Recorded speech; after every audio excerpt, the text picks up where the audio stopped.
നമ്മുടെ സംഘടനയിൽ ആവാഹിക്കാൻ, നമ്മുടെ സംഘടനയിൽ അണിനിരത്താൻ, നമ്മുടെ സംഘടനയിലുള്ള സഖാക്കളെ ചൂണ്ടിക്കാണിച്ചുകൊണ്ട് ഇതുപോലെയാകണമെന്ന് പറയുന്ന അച്ഛനമ്മമാരുണ്ടാകണമെങ്കിൽ നമുക്ക് ആ വഴികളിലൂടെ സഞ്ചരിക്കാനുള്ള ആ രാഷ്ട്രീയ ബോധ്യം കൃത്യമായി ഏറ്റെടുക്കാൻ നമുക്ക് കഴിയൂ എന്നുള്ള ഈ കാലഘട്ടത്തിന്റെ നമുക്ക് നൽകപ്പെടുന്ന പ്രോത്സാഹനത്തെ നമ്മൾ ഓരോരുത്തരും ചേർത്ത് പിടിക്കുക. ആ ശരികളിലൂടെ ഇവിടുത്തെ സാഹചര്യങ്ങളെ, കേരളത്തിന്റെ സാഹചര്യങ്ങളെ മനസ്സിലാക്കി മുന്നോട്ട് പോകാൻ കഴിയുന്ന ഒരു വലിയ തലമുറയെ സൃഷ്ടിക്കാൻ എനിക്കും നിങ്ങൾക്കും കഴിയുന്ന വിധം കൈകൾ ഉയർത്തി മുഷ്ടി ചുരുട്ടി രാഷ്ട്രീയം പറയുന്ന ഡിവൈഎഫ്ഐയുടെ, ഇടതുപക്ഷത്തിന്റെ, എസ്എഫ്ഐയുടെ രാഷ്ട്രീയത്തിലൂടെ തന്നെയാണ് അടുത്ത തലമുറയ്ക്ക് ഞാൻ നേരത്തെ സൂചിപ്പിച്ച പോലെ ഈ നാട് നിലനിന്ന് പോകണമെങ്കിൽ, ഈ നാട് ഇങ്ങനെയെങ്കിലും അവശേഷിക്കണമെങ്കിൽ അഭിപ്രായ സ്വാതന്ത്ര്യമുള്ളവരുടെ ഒരു തലമുറയ്ക്ക് ഇവിടെ കാവൽ നിൽക്കാൻ നമ്മൾ ഉണ്ടാകണമെന്ന് അവരെ കൊണ്ട് പറയിപ്പിക്കാൻ കഴിയുന്ന ആ രാഷ്ട്രീയത്തെ നമുക്ക് ചേർത്ത് പിടിച്ച് മുന്നോട്ട് പോകാം. ആ ഒരു നേരത്തെ വയറ് നിറയാൻ സാഹചര്യമില്ലാത്ത, കയറിക്കിടക്കാൻ ഒരു കൂരയില്ലാത്ത, അതുപോലെ തന്നെ രാഷ്ട്രീയ ബോധത്തിലേക്ക് നമ്മൾ ഓരോരുത്തരും എത്തുന്നതിന്റെ, അക്ഷരങ്ങൾ കൂട്ടി വായിക്കുന്നതിന്റെ, സാമൂഹിക അസമത്വങ്ങളുടെ ഒക്കെ ഒരു പിന്നോക്കാവസ്ഥ ഉണ്ടായിരുന്ന കാലഘട്ടത്തിന്റെ ഒരവസ്ഥ കൂടി അതിനോടൊപ്പം ഉണ്ട് എന്ന് ചേർത്ത് വായിക്കണം. എങ്കിൽ പോലും നമ്മൾ ഈ പ്രതീക്ഷിക്കുന്നത് പോലെ സകല മനുഷ്യരും ഒരുമിച്ചൊന്നായി പറഞ്ഞ മുദ്രാവാക്യമല്ലായിരുന്നു ഇന്ത്യയുടെ സ്വാതന്ത്ര്യ സമരം എന്നാണ് സൂചിപ്പിച്ചത്. അന്ന് കാഴ്ചക്കാരായി നിന്നവരുണ്ട്, അതിനെതിരെ പ്രവർത്തിച്ചവരുണ്ട്. ഇന്ത്യയുടെ സ്വാതന്ത്ര്യ സമരം ഇന്ത്യയുടെ രാഷ്ട്രീയ ലക്ഷ്യമായിട്ട് കാണാതിരുന്നവരുണ്ട്.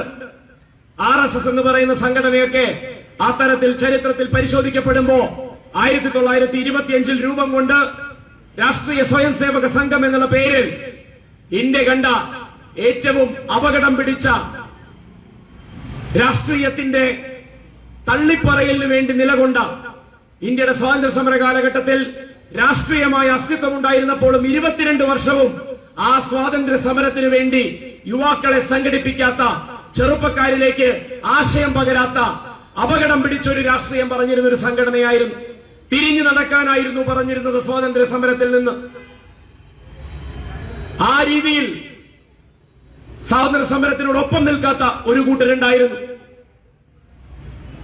എന്തിനു വേണ്ടിയാണ് ഈ സമരമെന്ന് അവനവന് വേണ്ടിയല്ലാതെ എന്നുള്ള ഉത്തരം കിട്ടുന്ന സമയത്ത് അതിനോട് ചേർന്ന് നിൽക്കാതെ മാറി നടന്നവരുണ്ടായിരുന്നു. സർവവും ഈ രാജ്യത്തിന്റെ അടുത്ത തലമുറയ്ക്ക് സ്വാതന്ത്ര്യത്തിന്റെ വായു ശ്വസിക്കണമെങ്കിൽ അതിന് ഞങ്ങൾ വേണം മുന്നിട്ടിറങ്ങാൻ എന്നുള്ള ബോധ്യത്തിൽ പ്രവർത്തിച്ചിരുന്ന ഈ നേരത്തെ പറഞ്ഞ 20 പേരിലെ ഒരാൾ, അവർ നടത്തിയ പോരാട്ടമാണ് ഇന്ത്യ കണ്ട ഏറ്റവും വലിയ പൊളിറ്റിക്കൽ പ്രോഗ്രാം എന്നുള്ളത് നമ്മൾ ആലോചിച്ച് നോക്കുമ്പോഴാണ് ഈ തലമുറയിലും എങ്ങനെയാണ് ഇന്ത്യയിലെ 140 കോടി ജനങ്ങളിൽ 40 കോടിയിലേറെ വരുന്ന 30 വയസ്സിന് താഴെയുള്ളവരെ എങ്ങനെയാണ് നമുക്ക് പൊളിറ്റിക്കലായി കാണാൻ, അവരുടെ പൊളിറ്റിക്സ് നമുക്ക് മനസ്സിലാക്കാൻ സാധിക്കുക എന്നുള്ള വലിയ ചോദ്യത്തിന്റെ ഉത്തരമാണ് നേരത്തെ പറഞ്ഞ പോലെ ആളുകളുടെ താല്പര്യങ്ങൾക്കനുസരിച്ച്, തലമുറയിലെ വ്യത്യാസങ്ങൾക്കനുസരിച്ച് രാഷ്ട്രീയത്തെ പറയാനും പ്രകടിപ്പിക്കാനും നമുക്ക് എത്തരം അവസരങ്ങൾ ഒരുക്കാം എന്നുള്ളതിന്റെ സ്റ്റുഡൻസ് ഫെഡറേഷൻ ഓഫ് ഇന്ത്യയുടെയും ഡിവൈഎഫ്ഐയുടെയും പ്രവർത്തനങ്ങളുടെ വ്യത്യസ്തമായ രീതികളിലേക്ക് ഈ ജില്ലാ സമ്മേളനത്തിന്റെ ഭാഗമായി ഇങ്ങനെ ബി പൊളിറ്റിക്കൽ എന്ന് പറയുന്ന ഒരു പരിപാടി സംഘടിപ്പിക്കപ്പെടുന്നത്. ഒരു ഉദാഹരണം പറയാം. ഞാൻ നേരത്തെ സൂചിപ്പിച്ച ഈ ഫെഡറേഷൻ എന്നുള്ള വാക്കിന്റെ വിശാലമായ അർത്ഥത്തിൽ ആദ്യമേ പറഞ്ഞു, ചെറു യൂണിറ്റുകളിലൂടെ വലിയ ഒരു സമൂഹമായി മാറുന്നതിനെയാണ് ഫെഡറേഷൻ എന്നുള്ള രീതിയിൽ നമ്മൾ ആ വാക്കുകൊണ്ട് അർത്ഥമാക്കുന്നത് എങ്കിൽ ആ ചെറു യൂണിറ്റുകൾ ഓരോരോ പ്രദേശത്തും രൂപം കൊള്ളുന്ന ചെറിയ യൂണിറ്റ് എന്നുള്ളതിന് പകരം വ്യത്യസ്ത അഭിരുചികളുടെ ചെറിയ യൂണിറ്റുകളുടെ രാഷ്ട്രീയം പറയാൻ ഡിവൈഎഫ്ഐക്കും എസ്എഫ്ഐക്കും വിദ്യാർത്ഥികളെയും ചെറുപ്പക്കാരെയും പ്രതിനിധീകരിച്ച് സാധിക്കുക എന്നുള്ളതാണ് 2024 അവസാനത്തിൽ നമ്മൾ എത്തി നിൽക്കുമ്പോ നമ്മൾ മുന്നോട്ട് വെക്കുന്ന രാഷ്ട്രീയം. സിനിമയെ ഇഷ്ടപ്പെടുന്നവരുടെ രാഷ്ട്രീയം, ഫുട്ബോൾ കളിയെ ഇഷ്ടപ്പെടുന്നവരുടെ രാഷ്ട്രീയം, വായന ഇഷ്ടപ്പെടുന്നവരുടെ രാഷ്ട്രീയം, വെറുതെ ഇരിക്കാൻ ഇഷ്ടപ്പെടുന്നവരുടെ രാഷ്ട്രീയം, റീൽ പിടിക്കാൻ താല്പര്യമുള്ളവരുടെ രാഷ്ട്രീയം, ഡബ് സ്മാഷ് ചെയ്യാൻ താല്പര്യമുള്ളവരുടെ രാഷ്ട്രീയം, ഇവരൊക്കെ അവനവന്റെ സ്വത്വം, ഞാൻ എന്താണ്, എനിക്ക് പറയാനുള്ളത് എന്താണ്, അതൊരു പക്ഷേ ഒരുപാട് പേരുടെ ശബ്ദമായി ഒരുമിച്ച് പറയാനുള്ളത് എങ്ങനെയാണ് എന്നുള്ളതിന്റെ ഒക്കെ വ്യത്യസ്തങ്ങളായ ഇടപെടലുകൾ തേടുന്നവരാണ്. ആ ഇടപെടലുകളെ എല്ലാം ഒരുമിപ്പിക്കാൻ സാധിക്കുക എന്നുള്ളതാണ് എനിക്ക് തോന്നുന്നു നമ്മുടെ മുന്നിൽ പൊളിറ്റിക്കൽ എന്നുള്ള വാക്കിന്, രാഷ്ട്രീയം എന്നുള്ള വാക്കിന് ചെറുപ്പക്കാർക്കും വിദ്യാർത്ഥികൾക്കും ഇടയിൽ നമുക്ക് എങ്ങനെ ഒരു അർത്ഥം, പുതിയ അർത്ഥം കണ്ടെത്താം എന്നുള്ളതിന്റെ ഏറ്റവും വലിയ ഉത്തരവാദിത്തം. നമ്മളിൽ ഓരോരുത്തർക്കും വിവിധ താല്പര്യങ്ങളാണ്. ആ താല്പര്യങ്ങളിലൂടെ കടന്നുപോകുന്ന ജീവിതമാണ് നമ്മൾ ഓരോരുത്തരും തെരഞ്ഞെടുക്കുന്നത്. അതിനിടയിൽ കൊടിപിടിക്കുകയും മുദ്രാവാക്യം വിളിക്കുകയും സംഘടനാ പ്രവർത്തനം നടത്തുകയും ചെയ്യുമ്പോൾ മാത്രമല്ല പൊളിറ്റിക്കൽ ആകുന്നത് എന്ന് നമുക്ക് ബോധ്യമുണ്ടാവുകയും ആ ബോധ്യത്തിനനുസരിച്ച് അങ്ങനെ ചെയ്യാത്തവരുടെ രാഷ്ട്രീയം എന്താണ് എന്ന് പരിശോധിക്കാൻ നമുക്ക് വലിയൊരു ഉത്തരവാദിത്തമുണ്ട് എന്ന് മനസ്സിലാക്കുകയും ആ പരിശോധനയുടെ ഭാഗമായി നമുക്ക് മനസ്സിലാക്കാൻ സാധിക്കുന്ന വസ്തുതകളെ ഗ്രഹിച്ച് അതിലൂടെ പുതിയ തലമുറയുടെ രാഷ്ട്രീയം പറയാൻ നമുക്ക് സാധിക്കുകയും ചെയ്യുക എന്നുള്ളത് തന്നെയാണ് നമ്മുടെ മേലുള്ള വലിയ ഉത്തരവാദിത്തം. അങ്ങനെ ആലോചിക്കുമ്പോ സിനിമ ഇഷ്ടമുള്ളവരുടെ രാഷ്ട്രീയം അതെങ്ങനെയാ നമ്മൾ കണ്ടുപിടിക്കുക? സിനിമ ഇഷ്ടമുള്ളവരുടെ രാഷ്ട്രീയത്തിലൂടെ എങ്ങനെയാണ് അവർ ഓരോരുത്തരും പറയാൻ ശ്രമിക്കുന്നത് എന്താണെന്ന് നമ്മൾ മനസ്സിലാക്കുക. ഈ രാഷ്ട്രീയമൊക്കെ പണ്ട് കാലങ്ങളിൽ സംഘടനാ പ്രവർത്തനത്തിന്റെ ഭാഗമായി വലിയ വലിയ സമ്മേളനങ്ങൾ വിളിച്ചു ചേർത്തും പൊതുയോഗങ്ങൾ വിളിച്ചു ചേർത്തുമാണ് 4 ആളെ അറിയിച്ചിരുന്നത് എങ്കിൽ ഇന്ന് 4 ആളെ അറിയിക്കാൻ അത്തരത്തിലുള്ള സങ്കേതങ്ങളുടെ ആവശ്യമില്ല എന്നുള്ള വസ്തുത നമ്മുടെ മുന്നിലുണ്ട്. ഒരുപക്ഷെ ഒറ്റയ്ക്ക് നിൽക്കുക എന്നുള്ള വ്യക്തിപരമായ ഐഡന്റിറ്റിയിലേക്ക് ചുരുങ്ങുക എന്നുള്ളത് ഈ കാലഘട്ടത്തിന്റെ ഒരു രീതിയായി മാറുകയാണ്. സോഷ്യൽ മീഡിയ പ്ലാറ്റ്ഫോമുകളിലൊക്കെ കൂട്ടായ്മകൾക്കല്ല പ്രൊഫൈലുകൾ ഉള്ളത്, വ്യക്തികൾക്കാണ് പ്രൊഫൈൽ ഉള്ളത്. ഇൻസ്റ്റാഗ്രാമിലാണെങ്കിലും ഫേസ്ബുക്കിലാണെങ്കിലും മറ്റ് ഏത് തരത്തിലാണെങ്കിലും ഐഡന്റിറ്റികൾ അവനവനിലേക്ക് ചുരുങ്ങുകയാണ്. ആ ഐഡന്റിറ്റിയിൽ നിന്നുകൊണ്ട് ഒരാൾ എന്തെങ്കിലും പറയുകയാണ്, അതിനോട് അഭിപ്രായം യോജിച്ചും വിയോജിച്ചും രേഖപ്പെടുത്തുന്നവരായി മറ്റുള്ളവർ മാറുകയാണ്.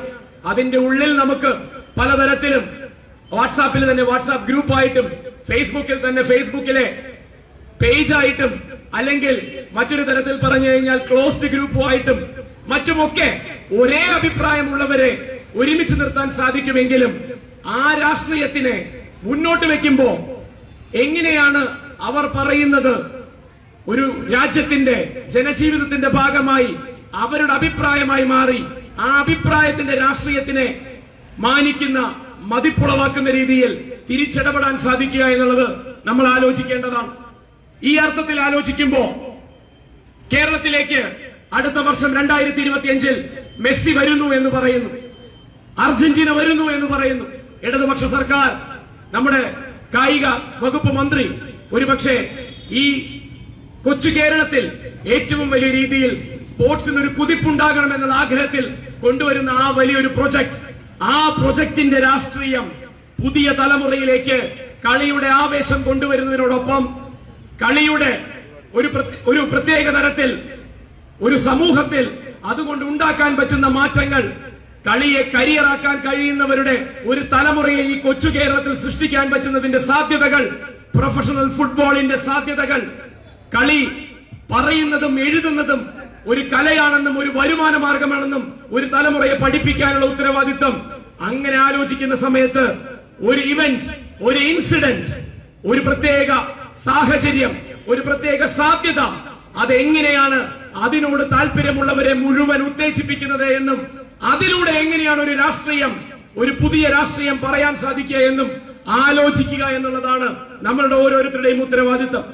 അർജന്റീന വന്ന് 2-3 ദിവസം കേരളത്തിൽ തങ്ങി 1-2 മത്സരങ്ങൾ കളിച്ച് തിരിച്ചു പോകുമ്പോ അതിനുശേഷം ആ വന്നതിനെ എങ്ങനെയാണ് ഇവിടുത്തെ ആ താല്പര്യമുള്ളവരുടെ ഇടയിൽ നിലനിർത്തേണ്ടത് എന്നുള്ളതിന്റെ ചോദ്യം ആലോചിക്കുമ്പോ അതിനുള്ള ഉത്തരങ്ങൾ തേടുകയാണെങ്കിൽ, അതിനുള്ള അവസരങ്ങൾ ഉണ്ടാക്കിയെടുക്കുകയാണെങ്കിൽ ആ പൊളിറ്റിക്സിനെ എങ്ങനെയാണ് ചെറുപ്പക്കാരുടെ വിദ്യാർത്ഥികളുടെ പൊളിറ്റിക്സ് ആക്കി മാറ്റാൻ സാധിക്കുക എന്നുള്ളത് തന്നെയാണ് നമ്മളുടെ ഓരോരുത്തരുടെയും ഉത്തരവാദിത്തം. അവസരങ്ങൾ ഉണ്ടാക്കിയെടുക്കുക എന്നുള്ളതാണ് ചെറുപ്പത്തിനെ സംബന്ധിച്ചിടത്തോളം, വിദ്യാർത്ഥികളെ സംബന്ധിച്ചിടത്തോളം ഒരു പക്ഷേ നമുക്ക് ഒരുക്കി കൊടുക്കാൻ കഴിയുന്ന ഏറ്റവും വലിയ സാഹചര്യം. ഒരാൾക്ക് അവനവൻ എന്താണ് എന്ന് മനസ്സിലാക്കി അതിനോട് അത് 4 ആളിലേക്ക് അറിയിക്കാൻ പറ്റുന്ന വിധം അയാൾക്കൊരു തിരിച്ചറിവുണ്ടാക്കുക എന്ന് പറയുന്ന ആ അവസരം സൃഷ്ടിക്കലിന്റെ രാഷ്ട്രീയം, ആ രാഷ്ട്രീയത്തിന് എങ്ങനെയാണ് ഒരു സംഘടനാ സ്വഭാവത്തിൽ നിന്നുകൊണ്ട് നമുക്ക് സാധിക്കുക എന്നുള്ള ആലോചന, ആ ആലോചനയുടെ ഭാഗമായിട്ടാണ് ഞാൻ നേരത്തെ സൂചിപ്പിച്ച പോലെ ഈ തലമുറ അവർക്ക് രാഷ്ട്രീയത്തിൽ താല്പര്യമില്ല എന്നുള്ള മുൻവിധിക്ക് മുന്നേ അവരുടെ താല്പര്യങ്ങൾ എന്താണ് എന്ന് മനസ്സിലാക്കാനുള്ള വലിയ ഉത്തരവാദിത്തമാണ് എനിക്കും നിങ്ങൾക്കും ഉള്ളത് എന്ന് മനസ്സിലാക്കുക. ആ ഉത്തരവാദിത്തത്തിൽ നിന്നുകൊണ്ട് അവർക്ക് പറയാനുള്ളതും അവർ പറയുന്നത് കേൾക്കാനുള്ളതും നമുക്ക് എങ്ങനെ സാധിക്കും എന്നുള്ളത് ആലോചിക്കുക.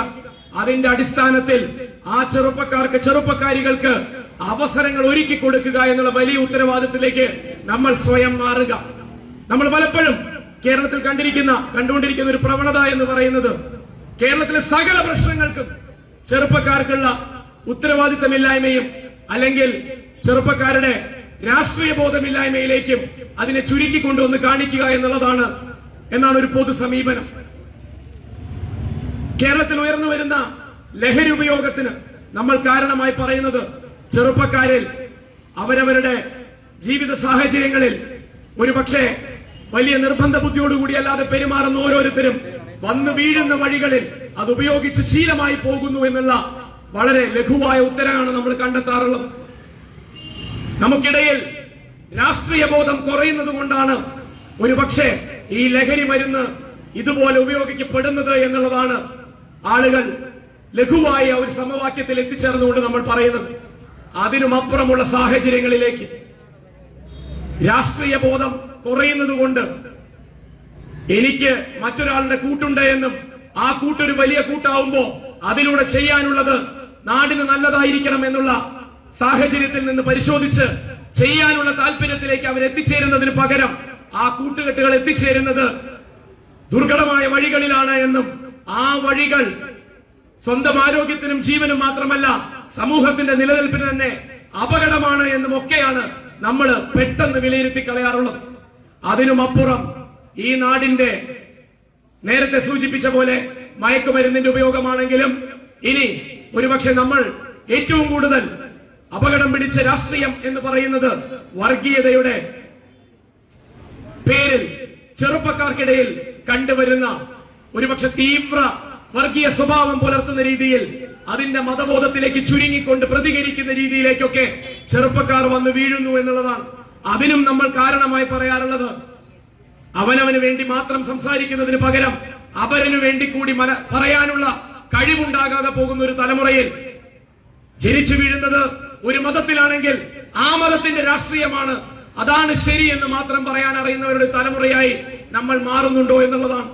ഈ രണ്ട് കാര്യങ്ങൾക്കും, ലഹരിയുടെ ഉപയോഗത്തിനും വർഗീയതയുടെ പ്രചാരകരായി ഈ നമ്മുടെ യുവത്വം, നമ്മുടെ യൗവനം മാറുന്നു എന്നുള്ളതിനുമൊക്കെ രാഷ്ട്രീയത്തിൽ നിന്ന് അകന്നു പോകുന്ന ചെറുപ്പക്കാരായതുകൊണ്ടാണ് എന്നുള്ള ലഘുവായ ഉത്തരത്തിലേക്കാണ് നമ്മൾ പലപ്പോഴും എത്തിച്ചേരാറുള്ളത്. അതിനുമപ്പുറമുള്ള ശരി എന്ത് എന്ന് പരിശോധിക്കാൻ നമുക്ക് സാധിക്കണം. നമ്മുടെ ചെറുപ്പക്കാർ, നമ്മുടെ വിദ്യാർത്ഥികൾ പൊളിറ്റിക്കൽ അല്ലാതെ ആകുന്നുണ്ടെങ്കിൽ അത് എങ്ങനെയാണ് എന്നുള്ളത് മനസ്സിലാക്കാനുള്ള ഉത്തരവാദിത്തം ഞാൻ വീണ്ടും പറയുന്നു തൊട്ട് മുന്നത്തെ തലമുറയ്ക്കാണ്. കാരണം ആ തലമുറയോളം തൊട്ടടുത്ത തലമുറയെ മനസ്സിലാക്കാൻ വേറൊരാൾക്കും കഴിഞ്ഞു എന്ന് വരില്ല.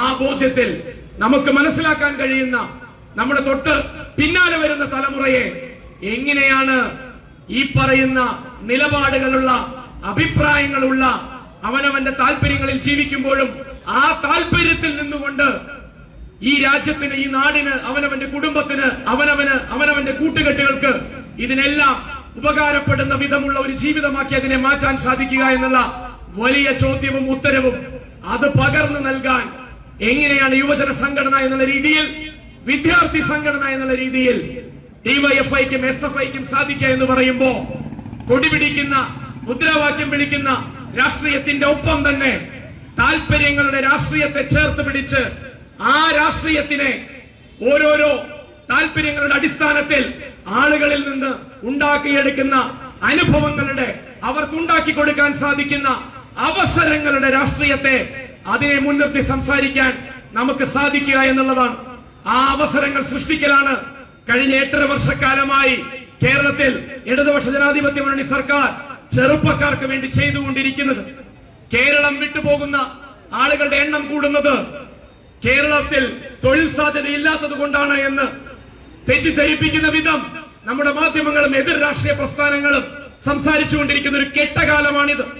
ഇവിടെ ചെറുപ്പക്കാർക്ക് ഈ നാടിനോട് താല്പര്യമില്ല, ഈ നാടിനോട് കൂറില്ല എന്നുള്ളതും അതുകൊണ്ടാണ് അവർ ഇവിടം വിട്ടു പോകുന്നത് എന്നുമുള്ള വളരെ ലഘുവായിട്ടുള്ള ചില നിരീക്ഷണങ്ങളാണ് ബോധപൂർവം 8.5 വർഷക്കാലം ഈ നാടിനെ മുന്നോട്ട് നയിച്ച ഒരു സർക്കാരിനെ കളങ്കപ്പെടുത്തുന്നതിന് വേണ്ടി പറഞ്ഞുകൊണ്ടിരിക്കുന്നത്. അവിടെയാണ് ഈ സർക്കാർ എങ്ങനെയാണ് ഒരു ഭാവി കേരളത്തിന് വേണ്ടി അടിത്തറ പാകിയിരിക്കുന്നത് എന്നും ഈ സർക്കാർ എങ്ങനെയാണ് ഇവിടുത്തെ യുവജനങ്ങളുടെ കാര്യത്തിൽ, ചെറുപ്പക്കാരുടെ, വിദ്യാർത്ഥികളുടെ കാര്യത്തിൽ അന്നന്നത്തെ സാഹചര്യത്തെ മാത്രം വിലയിരുത്തി തീരുമാനങ്ങൾ എടുക്കുന്നതിനും അപ്പുറം ഭാവിയിൽ ഒരു 20-30 വർഷത്തേക്ക് ഒരുപക്ഷെ കേരളത്തിന് 100 വയസ്സാകുന്ന 2056 എന്ന് പറയുന്ന വർഷത്തിൽ 1956 രൂപം കൊണ്ട കേരളത്തിന് 100 വയസ്സാകും. ആ വയസ്സാകുമ്പോ 100ാം പിറന്നാൾ ആഘോഷിക്കുന്ന കേരളത്തിലേക്ക് ഇന്നത്തെ തലമുറയിലുള്ള ചെറുപ്പക്കാർ അവർ മധ്യവയസ്സും അതുപോലെ തന്നെ അവരുടെ വാർദ്ധക്യത്തിലേക്കും എത്തുമ്പോ അവരിലൂടെ പകർന്ന് ലഭിക്കേണ്ടുന്ന എന്തൊക്കെ കാര്യങ്ങളാണ് അടുത്ത തലമുറയ്ക്ക് വേണ്ടി കൂടി കരുതേണ്ടത് എന്നുള്ള കൃത്യമായ ബോധ്യത്തിൽ ഇവിടെ അവസരങ്ങൾ ഉണ്ടാക്കുന്നതിൽ അത് തൊഴിലാകട്ടെ, ഉന്നത വിദ്യാഭ്യാസമാകട്ടെ, ഈ കാലഘട്ടത്തിന്റെ ഏറ്റവും വലിയ പ്രത്യേകതയായിട്ടുള്ള വിവര സാങ്കേതിക വിദ്യയുടെ എല്ലാതരം സാധ്യതകളെയും ഉൾപ്പെടുത്തിക്കൊണ്ട് നോളജ് ഇക്കോണമി എന്ന് പറയുന്ന വൈജ്ഞാനിക സമൂഹമായി ഈ മലയാളിയെ മാറ്റിയെടുക്കാൻ ഒരു സർക്കാർ, പ്രത്യേകിച്ച് രണ്ടാമത്തെ നമ്മളുടെ സർക്കാരിന്റെ കഴിഞ്ഞ 3.5 വർഷത്തെ കാലയളവിൽ ഉണ്ടാക്കിക്കൊണ്ടിരിക്കുന്ന പദ്ധതികൾ, ആ പദ്ധതികളിലൂടെ നമുക്ക് എത്തിച്ചേരാൻ കഴിയുന്ന പുതിയ അവസരങ്ങളുടെ രാഷ്ട്രീയം, അതിനെ മുൻനിർത്തിക്കൊണ്ട് ഈ ചെറുപ്പക്കാരോട് പറയാനുള്ളത് എന്താണ് എന്നുള്ളതാണ്. ശരിയാണ് നമ്മൾ ചെയ്യുന്നത് എന്നും നമ്മൾ ചെയ്യുന്ന ശരി അത് ഈ കാലഘട്ടത്തിന്റെ ശരിയും അടുത്ത തലമുറയ്ക്കും കൂടി വേണ്ടിയുള്ള ഇടതുപക്ഷത്തിന്റെ ശരിയാണ് എന്നുള്ളത് ഇവരോട് പറയാനുള്ള നമ്മുടെ ഉത്തരവാദിത്തം. അത് പറഞ്ഞുകൊണ്ടേയിരിക്കുമ്പോ ഒരുപക്ഷെ രാഷ്ട്രീയ അഭിപ്രായത്തിൽ കക്ഷി രാഷ്ട്രീയത്തിന്റെ താല്പര്യമില്ലാതെ, കൊടിയുടെ താല്പര്യമില്ലാതെ, മുദ്രാവാക്യങ്ങളുടെ താല്പര്യമില്ലാതെ, എന്നാൽ കൃത്യമായ നിലപാടുകളുള്ള, അഭിപ്രായങ്ങളുള്ള ഒരു തലമുറയാണ് ഇവിടെ ഉള്ളത് എന്ന് തിരിച്ചറിഞ്ഞ് അവരോട് അവരുടെ അഭിപ്രായങ്ങളോടൊപ്പം തന്നെ ഈ രാഷ്ട്രീയ സാഹചര്യത്തെ കൂടി മനസ്സിലാക്കണം എന്ന് അങ്ങോട്ട് പറയാൻ നമുക്ക് സാധിക്കുക എന്നുള്ളതാണ് നമ്മുടെ ഉത്തരവാദിത്തം. അവരെ തിരുത്തുക എന്നുള്ളതിനും അപ്പുറം അവരിലേക്ക് നമുക്ക് കൃത്യമായി എത്തിച്ചേരാൻ സാധിക്കുന്ന രാഷ്ട്രീയ പരിസരങ്ങൾ ഉണ്ടാക്കുക എന്നുള്ള വലിയ ഉത്തരവാദിത്തമാണ് എനിക്കും നിങ്ങൾക്കും ഉള്ളത്. കണ്ടു ശീലിച്ചതും നടന്നു തീർത്തതുമായ വഴികൾ മാത്രമാണ് ശരി എന്നുള്ളതിനും അപ്പുറം ഈ പുതിയ തലമുറയെ, അവരുടെ ചിന്തയെ, അവരുടെ പ്രതികരണ ശേഷിയെ, അവരുടെ രീതികളെ അത് മനസ്സിലാക്കിക്കൊണ്ട് അവരെ ഒപ്പം നിർത്തുക, നാടിന്റെ ശരികളുടെ ഒപ്പം നിർത്തുക. ആ ശരികൾ ഇടതുപക്ഷത്തിന്റെ ശരികളാണ് എന്ന് അവരെ കൊണ്ട് പറയിക്കുക. ആ വലിയ രാഷ്ട്രീയ ദൗത്യമാണ് തിരുവനന്തപുരം ജില്ലയിലെ ജില്ലാ സമ്മേളനത്തിന്റെ ഭാഗമായി ബി പൊളിറ്റിക്കൽ എന്ന് പറയുന്ന ഈ പരിപാടിയുടെ ഭാഗമായി ചെറുപ്പക്കാരായി നമ്മൾ 10-200 പേർ ഇവിടെ ഇരിക്കുമ്പോഴും നമ്മളെ കേട്ടുകൊണ്ടിരിക്കുന്നവരുടെ ഇടയിലേക്കും നമുക്ക് പറയാനുള്ളത്, എങ്ങനെയാണ് നമ്മുടെ ശരി ഒരു നാടിന്റെ ശരിയാകുന്നത് എന്ന് വ്യത്യസ്തങ്ങളായ ജീവിത രീതികളിലൂടെ കടന്നു പോകുന്ന ഒരു സമൂഹത്തിന്റെ വിവിധ ഭാഗങ്ങളെ ബോധ്യപ്പെടുത്തുക എന്നുള്ള ഉത്തരവാദിത്തം, ആ ഉത്തരവാദിത്തം ഏറ്റെടുക്കാൻ നമ്മുടെ പ്രസ്ഥാനങ്ങൾക്ക് ഡിവൈഎഫ്ഐക്കും SFIക്കും സാധിക്കുക എന്നുള്ളതിന്റെ ഈ കാലഘട്ടത്തിന്റെ വെല്ലുവിളി അത് ഏറ്റെടുക്കുന്നു എന്നുള്ളത് തന്നെയാണ് ഇങ്ങനൊരു പരിപാടി സംഘടിപ്പിക്കുമ്പോഴും ഈ ജില്ലാ കമ്മിറ്റിയുടെ കീഴിൽ വരുന്ന ഈ പ്രദേശത്തിന്റെ, ഈ മേഖലയുടെ, ഈ ബ്ലോക്കിന്റെ ഒക്കെ ഇതിന്റെ ഭാരവാഹികൾ ഉദ്ദേശിച്ചിരിക്കുന്നത്. ഈ ബി പൊളിറ്റിക്കൽ എന്ന് പറയുമ്പോൾ എല്ലാവരും ഡിവൈഎഫ്ഐയുടെ, എല്ലാവരും ഇടതുപക്ഷത്തിന്റെ പ്രവർത്തകരാകുക എന്നുള്ളതല്ല. ഒരു വോട്ട് ചെയ്യുമ്പോ അത് ഇടതുപക്ഷത്തിന് മാത്രം വോട്ട് ചെയ്യുക എന്നുള്ളതുമല്ല, പകരം ഏത് ശരിയാണ് ഈ കാലഘട്ടത്തിന്റെ ശരി എന്നും നാളെയുടെ ശരിക്ക് വേണ്ടി ഇവിടെ വിയർപ്പൊഴുക്കുന്ന കക്ഷി രാഷ്ട്രീയം ഏതാണ് എന്നുള്ളതും ആളുകളുടെ ബോധത്തിലേക്ക് എത്തിക്കുക എന്നുള്ളത് തന്നെയാണ് ആ വിയർപ്പിന്റെ, ആ പ്രവർത്തനങ്ങളുടെ ഫലം ആ മനസ്സുകളിൽ, ആ ചെറുപ്പക്കാരുടെ താല്പര്യങ്ങളിൽ ഉണ്ടാക്കിയെടുക്കുക എന്നുള്ള വലിയ രാഷ്ട്രീയ ദൗത്യം തന്നെയാണ് നമ്മുടെ മുന്നിലുള്ളത്. നമ്മുടെ പൊതിച്ചോറ് ഒരുപക്ഷെ ഒരു സമൂഹം എങ്ങനെയാണ് രാഷ്ട്രീയമായി ഇടപെടുക എന്നുള്ളതിന്റെ ഏറ്റവും വലിയ ഉദാഹരണം തന്നെയാണ് പൊളിറ്റിക്കൽ ആവുക എന്നുള്ളതിന്റെ ഈ ചെറുപ്പക്കാരുടെ, ഈ കേരളത്തിന്റെ ചെറുപ്പക്കാരുടെ ഉത്തരവാദിത്വ ബോധമാണ് നമ്മൾ ഓരോ ജില്ലയിലും, ഓരോ വീടുകളിൽ നിന്നും, ഓരോ ഏരിയയുടെ ഭാഗമായി നിന്നുള്ള, ഓരോ ലോക്കൽ കമ്മിറ്റിയുടെ ഭാഗമായി നിന്നുള്ള വീടുകളിൽ നിന്ന് അതാത് ദിവസങ്ങൾ പൊതിച്ചോറ് സമാഹരിച്ച് വിശന്നിരിക്കുന്നവർക്ക്, പ്രത്യേകിച്ച് ആശുപത്രിയുടെ സാഹചര്യങ്ങളിൽ, മെഡിക്കൽ കോളേജിന്റെ ജില്ലാ ആശുപത്രികളുടെ സാഹചര്യങ്ങളിൽ കൂട്ടിരിക്കുന്നവർക്കും രോഗികൾക്കും ഒരു നേരത്തെ വയറിന്റെ വിശപ്പിന്റെ വില അറിയുന്ന ഒരു ചെറുപ്പക്കാരുടെ സമൂഹം ചുറ്റുമുണ്ട് എന്ന് നമ്മൾ പറയുന്ന ആ രാഷ്ട്രീയമുണ്ടല്ലോ, ഒരു പക്ഷേ അതിലൂടെ നമ്മൾ കാണിക്കുന്ന മാതൃകയാണ് പൊളിറ്റിക്കൽ ആയിരിക്കുക എന്നുള്ളതിന് ഈ കാലഘട്ടം ഡിവൈഎഫ്ഐയിലൂടെ, ഈ കാലഘട്ടം കഴിഞ്ഞ എത്രയോ വർഷങ്ങളായി കേരള സമൂഹത്തിന് പകർന്നു കൊടുത്തുകൊണ്ടിരിക്കുന്ന വലിയ മാതൃക. ആ രാഷ്ട്രീയം പൊളിറ്റിക്കൽ ആയിരിക്കുക എന്നുള്ളത് സംഘടിപ്പിക്കാനും സംഘം ചേരാനും അത് സമൂഹത്തിന്റെ നന്മയ്ക്കായി ഉപയോഗിക്കാനും ഉപകരിക്കാനും സ്വയം എങ്ങനെ സന്നദ്ധനാകാം എന്നുള്ളതിന്റെ നമ്മളുടെ ആ രാഷ്ട്രീയ ബോധം, ഇതുപോലെയുള്ള വ്യത്യസ്തങ്ങളായ വഴികളെ തേടുന്ന, ചിന്തകളെ പുൽകുന്ന ഒരു സമൂഹമാകാൻ നമുക്ക് സാധിക്കുക എന്നുള്ളതാണ് ബി പൊളിറ്റിക്കൽ എന്ന് പറയുന്ന നിലപാടുകൾ ഉണ്ടായിരിക്കുക എന്നും അതിൽ അഭിമാനിക്കുക എന്നും പറയുന്നതിന്റെ അർത്ഥം. ആ അഭിമാനം പകർന്നു നൽകാൻ കഴിയുന്നത് കൂടിയായിരിക്കണം.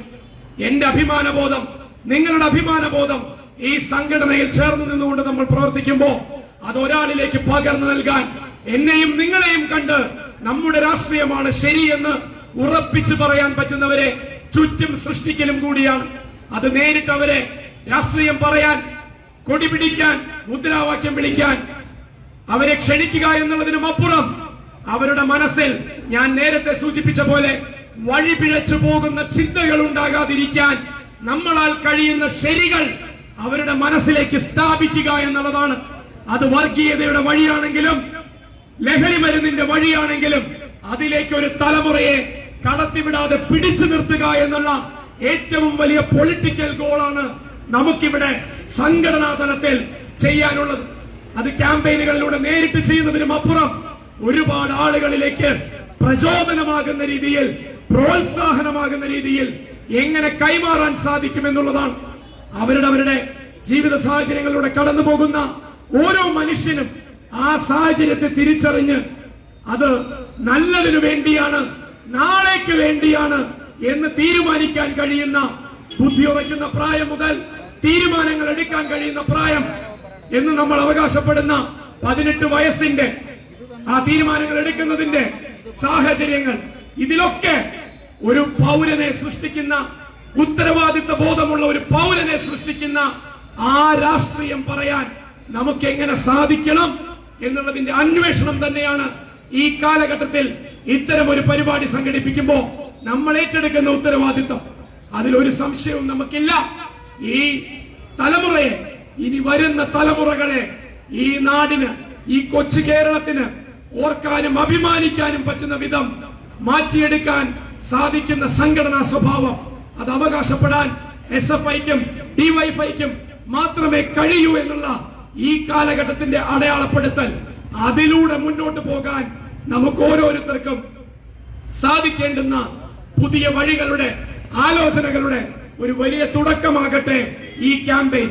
ബി പൊളിറ്റിക്കൽ എന്ന് ഓരോ ക്യാമ്പസിലും പറയുമ്പോ, ഓരോ നാടിന്റെ കവലകളിലും പറയുമ്പോ, പൊളിറ്റിക്സ് എന്നുള്ള വാക്കിനെ ഒരു പക്ഷേ വില കുറച്ച് കാണാൻ ഈ സമൂഹം മുൻവിധിയോടുകൂടി, മുൻധാരണകളോടുകൂടി കാണുന്ന സാധ്യതകളെ ഇല്ലാതെയാക്കിക്കൊണ്ട് മുന്നോട്ട് വെക്കാൻ സാധിക്കുന്ന സകല നല്ല മാതൃകകളെയും നമ്മുടെ സംഘടനയിൽ ആവാഹിക്കാൻ, നമ്മുടെ സംഘടനയിൽ അണിനിരത്താൻ, നമ്മുടെ സംഘടനയിലുള്ള സഖാക്കളെ ചൂണ്ടിക്കാണിച്ചുകൊണ്ട് ഇതുപോലെയാകണമെന്ന് പറയുന്ന അച്ഛനമ്മമാരുണ്ടാകണമെങ്കിൽ നമുക്ക് ആ വഴികളിലൂടെ സഞ്ചരിക്കാനുള്ള ആ രാഷ്ട്രീയ ബോധ്യം കൃത്യമായി ഏറ്റെടുക്കാൻ നമുക്കേ കഴിയൂ എന്നുള്ള ഈ കാലഘട്ടത്തിന്റെ നമുക്ക് നൽകപ്പെടുന്ന പ്രോത്സാഹനത്തെ നമ്മൾ ഓരോരുത്തരും ചേർത്ത് പിടിക്കുക.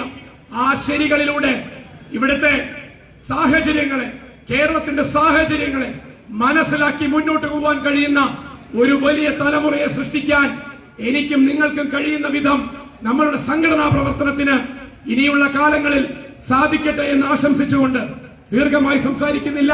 പകരം ഈ മുദ്രാവാക്യത്തിൽ ഞാനും നിങ്ങളും ബി പൊളിറ്റിക്കൽ എന്ന് പറയുമ്പോ ആ വാക്ക് എന്താണ് ഈ പറയുന്നതിന്റെ അർത്ഥം എന്നൊരാൾക്കെങ്കിലും പുതുതായി ചിന്തിക്കാൻ തോന്നുകയാണെങ്കിൽ ആ പൊളിറ്റിക്കൽ ആവുക എന്നുള്ളതിന് എനിക്കും ഒരു അഭിപ്രായമുണ്ട്. ആ അഭിപ്രായം തുറന്നു പറയാനുള്ള സ്വാതന്ത്ര്യമുണ്ട്. ആ സ്വാതന്ത്ര്യത്തെ ജീവൻ പോലെ കാത്തു സംരക്ഷിക്കാൻ ഇവിടെ തെരുവിൽ ഒരു സംഘടനയുണ്ട്. ആ സംഘടന ഇല്ലെങ്കിൽ ഒരുപക്ഷെ ഇവിടെ ഭരണഘടന ഇല്ലാതെയാകുന്നതും ഈ രാജ്യത്ത് തെരഞ്ഞെടുപ്പ് ഇല്ലാതെ തന്നെ ഭരണകൂടങ്ങൾ തുടർന്നു പോകുന്നതുമായ കാഴ്ചയ്ക്ക് കയ്യും കെട്ടി നോക്കി നിൽക്കേണ്ടി വരുന്ന ഒരു യൗവനമായി നമ്മൾ മാറുമ്പോ അതിനെ ചോദ്യം ചെയ്യാൻ, അതിനെതിരെ പ്രതികരിക്കാൻ ഞാൻ നേരത്തെ സൂചിപ്പിച്ച പോലെ ഈ രാജ്യത്തിന് ഉപകാരപ്പെടുന്ന വിധം ഇന്നേ വരെ ഒരു പ്രവൃത്തിയും ചെയ്യാതെ അതിന്റെ 100ാമത്തെ വയസ്സ് 1925 തുടങ്ങി 2025 ആഘോഷിക്കാൻ പോകുന്ന RSS എന്ന് പറയുന്ന സംഘടന ഇവിടുത്തെ യുവാക്കളെ ചരിത്രത്തിൽ നിന്ന് മാറ്റി നിർത്തി, ഇവിടുത്തെ യുവാക്കളെ ചരിത്രം വികലമാക്കിക്കൊണ്ട് പഠിപ്പിച്ചു കൊടുത്ത്, ഇവിടുത്തെ വിദ്യാർത്ഥികളെ ചരിത്രബോധമില്ലാതെ വളർത്തിയെടുത്ത് അവരിൽ രാഷ്ട്രീയ ബോധമില്ലാതെയാക്കിക്കൊണ്ട് എളുപ്പത്തിൽ മതത്തിന്റെ കച്ചവടം നടത്താമെന്നാണ് അവർ വിശ്വസിക്കുന്നത് എങ്കിൽ അവർക്ക് നേരെ മുഖമുയർത്തി, കൈകൾ ഉയർത്തി, മുഷ്ടി ചുരുട്ടി രാഷ്ട്രീയം പറയുന്ന ഡിവൈഎഫ്ഐയുടെ ഇടതുപക്ഷത്തിന്റെ SFIയുടെ രാഷ്ട്രീയത്തിലൂടെ തന്നെയാണ് അടുത്ത തലമുറയ്ക്ക് ഞാൻ നേരത്തെ സൂചിപ്പിച്ച പോലെ ഈ നാട് നിലനിന്ന് പോകണമെങ്കിൽ, ഈ നാട് ഇങ്ങനെയെങ്കിലും അവശേഷിക്കണമെങ്കിൽ അഭിപ്രായ സ്വാതന്ത്ര്യമുള്ളവരുടെ ഒരു തലമുറയ്ക്ക് ഇവിടെ കാവൽ നിൽക്കാൻ നമ്മൾ ഉണ്ടാകണമെന്ന് അവരെ കൊണ്ട് പറയിപ്പിക്കാൻ കഴിയുന്ന ആ രാഷ്ട്രീയത്തെ നമുക്ക് ചേർത്ത് പിടിച്ച് മുന്നോട്ട് പോകാം എന്ന് മാത്രം സൂചിപ്പിച്ചുകൊണ്ട് ഈ പരിപാടി ഇത്ര ഗംഭീരമായി സംഘടിപ്പിക്കാനും അതിന് ബി പൊളിറ്റിക്കൽ എന്ന് തന്നെ പേരിട്ടുകൊണ്ട് ചെറുപ്പക്കാരിലേക്ക് രാഷ്ട്രീയത്തിന്റെ, നിലപാടിന്റെ, ആദർശത്തിന്റെ നാളേക്ക് വേണ്ടി എങ്ങനെയാണ് ഇന്നുകളിൽ നമ്മൾ നിലപാടെടുക്കേണ്ടത് എന്നുള്ളതിന്റെ എല്ലാ സാധ്യതകളും മുന്നോട്ട് വെക്കുന്ന ഈ പരിപാടിക്ക് നേതൃത്വം കൊടുത്ത ഇവിടുത്തെ ഈ ജില്ലാ സമ്മേളനത്തിന്റെ ഭാരവാഹികൾക്കും അത് ഏറ്റെടുത്ത് ഈ പ്രദേശത്തിന്റെ DYFI SFI സഖാക്കൾക്കും അഭിവാദ്യങ്ങൾ നേർന്നുകൊണ്ട് നിർത്തുന്നു. നമസ്കാരം.